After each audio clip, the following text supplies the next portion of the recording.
सुनना चाहिए, कुंवार में सुनना चाहिए, कार्तिक में सुनना चाहिए, जनवरी में सुनना चाहिए, फरवरी में सुनना चाहिए, मार्च में सुनना चाहिए, कौन से महीने में सुनना चाहिए और कौन से महीने में किस पक्ष में कथा को श्रवण किया जाता है। हमने कहा ये शिव महापुराण की कथा है।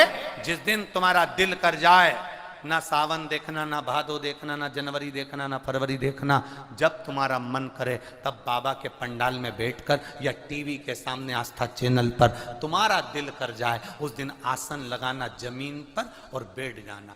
दो चीजें जमीन पर बैठकर करना चाहिए। एक जीमना, जीमन, जीमना जानते हो? बोले जम के बोले जरा। एक जीमन जमीन पर बैठकर करो और एक भजन जमीन पर बैठकर करो।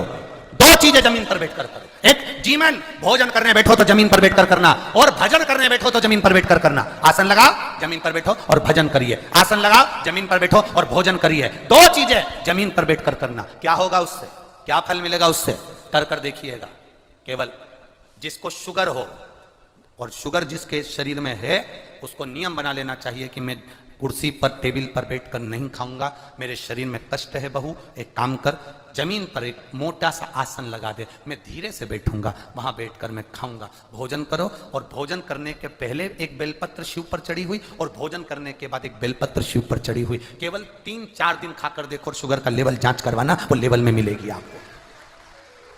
भोजन जमीन पर बैठकर करा जाए, भजन जमीन पर बैठकर करा जाए। जमीन का तत्व हमारे शरीर में होगा तो हमारे जीवन के रोगों को समाप्त करेगा। आजकल तो घर में भी तो बाइयों चप्पल पहने देवी हो,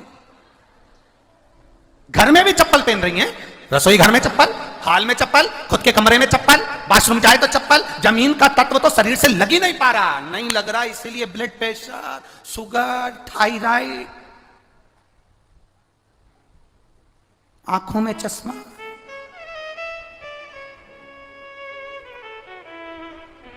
ये आ कहां से रहा? जमीन तत्व मिल कहां रहा है? जमीन तत्व की प्राप्ति कहां हो रही है? घर में भोजनशाला में देखो तो चप्पल, घर में घूम रहे हो तो चप्पल, बाथरूम जाओ तो चप्पल, घर के बाहर गए तो चप्पल। कई तो ऐसे भी हैं कि मंदिर में जाने के लिए भी ऊन की और उसकी कपड़े की चप्पल बना के रखी, वहां भी चप्पल। अब विचार करिए,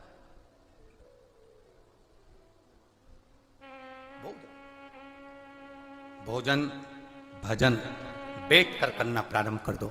जब तुम बैठकर करोगे, थोड़ा सा तुम्हें भले लगेगा कि गुरुजी मेरे को तो डॉक्टर ने कुर्सी पर बैठने का बोला है, मेरे शरीर में कष्ट है, मेरे शरीर में रोग है।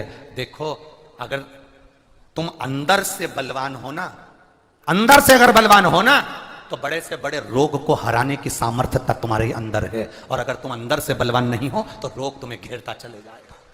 अंदर से बलवान हो गया ना, शरीर में कष्ट आ गया, तकलीफ आ गई शरीर के अंदर, रोग आ गया शरीर के अंदर, कष्ट आ गया, कोई बड़ी बीमारी भी दिख रही है कि शरीर के अंदर आ गई, थोड़ा दिन दुर्वा को लाइए।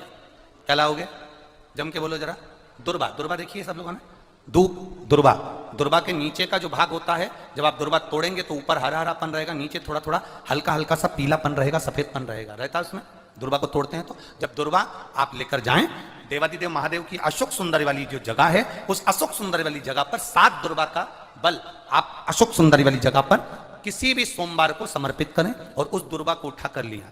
7 दुर्वा 7 दिन तक उसको गीले कपड़े के अंदर अच्छी दबा के रख लें, और 7 दिन एक दुर्वा प्रतिदिन खाली पेट उसको खाना चबा चबा कर प्रारंभ करिए। और शरीर में अगर कमर में भी दर्द है, घुटने में भी दर्द है और पीठ में कंधे के पास अगर दर्द है, 7 दिन खाकर देखना, धीरे धीरे धीरे धीरे वो दर्द अपने आप समाप्त होना चालू हो जाएगा।